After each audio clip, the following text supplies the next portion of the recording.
హర హర మహాదేవ్. ఇప్పుడు మనం స్టార్ట్ అవుతున్నాం ప్రయాగ్రాజ్కి. నైట్ టైం ఇప్పుడు వచ్చేసి 12 అయింది కరెక్ట్గా. ఇప్పుడు స్టార్ట్ అవుతున్నాం వరంగల్ నుంచి. ఇవే మా 2 బస్సులు. ఈ 2 బస్సులలో వచ్చినాం. మాది పెద్ద బస్సు, అక్కడి నుంచి స్టార్ట్ అయింది. మొత్తం ఈ వారం రోజులంతా ఈ బస్సులోనే 5 ట్రిప్. స్నానం చేయడానికి వీటికి లగేజ్ ఇక్కడి నుంచి తీసుకెళ్ళి మళ్ళీ లగేజ్ లోపల పెట్టేసినాం. ఇక్కడి నుంచి ఇక దర్శనానికి వెళ్తున్నాం. ఇవాళ ఫస్ట్ డే. కాశీకి, ప్రయాగ్రాజ్, ఇవన్నీ అయోధ్య వీటన్ని దర్శనానికి స్టార్ట్ అయినాం. వారం రోజుల ట్రిప్పు. అన్ని పుణ్యక్షేత్రాలు కంప్లీట్ చేస్తాం. అమ్మ నాన్న ఇద్దరం నేను వెళ్తున్నాం. ఫస్ట్ ఇప్పుడు మహారాష్ట్రలో ఎంటర్ అయినాం. ఇక్కడ చంద్రపూర్లో ఉన్నాం. ఇది మహాలక్ష్మి అమ్మవారి టెంపుల్ ఉంది. టెంపుల్కి వెళ్తున్నాం దర్శనానికి. టెంపుల్ చూపిస్తా. ఇక్కడ డార్మెటరీస్ ఉన్నాయి, ఇవన్నీ డార్మెటరీస్ అన్నట్లు. వీటిలోనే స్నానం ఇవన్నీ కంప్లీట్ చేసుకోవచ్చు ఫ్రీ ఆఫ్ కాస్ట్లో. నా టీటీడీలో వాళ్ళు ప్రొవైడ్ చేసినట్టే అన్నీ ప్రొవైడ్ చేసేది. ఇక్కడ చాలా బాగుంది. ఇక దర్శనానికి వెళ్దాం. నేను మందిరం కూడా చూపిస్తాను, చాలా దగ్గర ఉంది ఇక్కడ నుంచి. ఇదే అమ్మవారి టెంపుల్. లోపలికి వెళ్దాం ఇప్పుడు దర్శనానికి. మహంకాళ అమ్మవారి టెంపుల్. ఇదొక స్టైల్లో ఉన్నాయి. మన సైడ్ ఉన్న టెంపుల్స్కి ఈ టెంపుల్స్కి చాలా డిఫరెంట్ స్టైల్ ఆర్కిటెక్ట్ ఉంది. పైన కాషాయం జెండా రెపరెపలాడుతుంది. అమ్మవారి దర్శనానికి వెళ్ళే ముందు వినాయకుడి దర్శనం.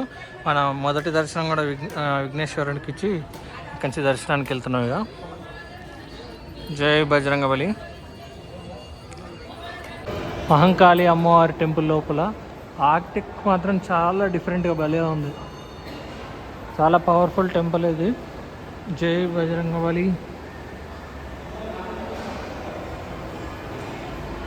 మహంకాళి అమ్మవారికి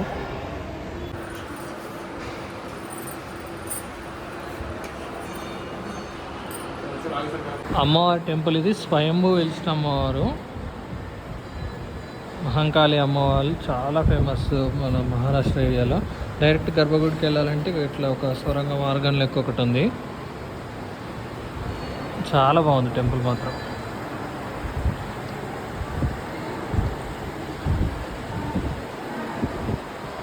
దేవాలయ నిర్మాణం మొత్తం ఇట్లా డంగు సున్నంతో అయింది. అంటే చాలా పాతది. అమ్మవారి దర్శనానికి పోయినందుకు ప్రసాదంగా జిలేబీలు ఇచ్చారు ఇక్కడ. ప్రయాగ్రాజ్ కుంభమేళాకు వెళ్తున్నాము. దారిలో మహారాష్ట్రలోని చంద్రపూర్లో మహంకాళి అమ్మవారి టెంపుల్ స్వయంభూగా వెలిసిన అమ్మవారు. చాలా పవర్ఫుల్ అమ్మవారు. దర్శనం చేసుకోండి. దర్శనం చేసుకొని బయటకు రాగానే మన దగ్గర దేవస్థానాలు ఉన్నట్లే మొత్తం షాపులు ఉన్నాయి. అమ్మవారికి సమర్పించాల్సిన పూజా సామాగ్రి, పూలు అన్నీ ఉన్నాయి ఇక్కడ.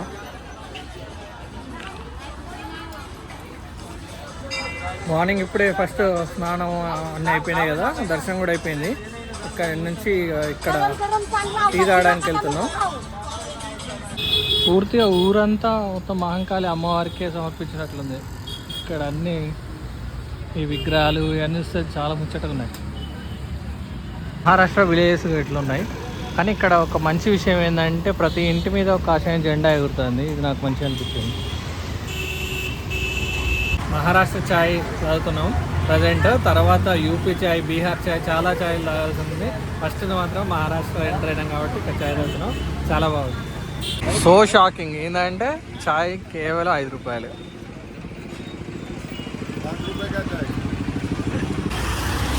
ధర్మదల్ స్టార్ట్ అయినాక ఇట్లాంటి జెండాలు ప్రతి ఊర్లో కనబడతాయి.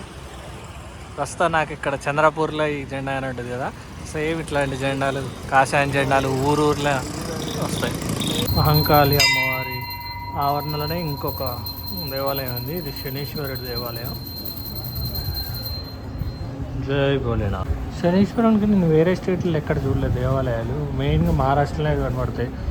మన సింగపూర్లో, ఇక్కడ ఇప్పుడు నేను చంద్రపూర్కి వచ్చిన, ఇక్కడ కూడా సేమ్ తైలంతో అభిషేకం చేస్తారు అందరూ. మీరు ఎప్పుడైనా ఎక్కడైనా శనిదేవుని దేవాలయాలు చూసారా వేరే స్టేట్లలో, మహారాష్ట్ర కాకుండా? నా శివుడు ఎంత మంచివాడో చూడండి. ఏం కోరుకోడు, కేవలం చిన్న జలంతో అభిషేకం చేస్తే చాలు. ట్రిప్కి సంబంధించిన భోజన కార్యక్రమాలు ఇక్కడ అవుతున్నాయి. ఫస్ట్ లంచ్ ఇక్కడ అయిపోయింది. డాడీ వడ్డిస్తుండు. నాగ్పూర్కి వెళ్ళే దారిలో ఉన్నాం. చంద్రపూర్ నుంచి వస్తున్నాం. హైవే దగ్గర ఆగి ఉండే ఇక్కడ చాయ్ తాగడానికి. ఇట్లా ఆ వచ్చే దారిలో కూడా నేను చాలా గమనించిన, మొత్తం భూములన్నీ ఓపెన్ భూములు ఉన్నాయి. బీడు భూములు ఎక్కువ కనబడ్డాయి, ఎక్కువ పంటలు పండే వాటికన్నా.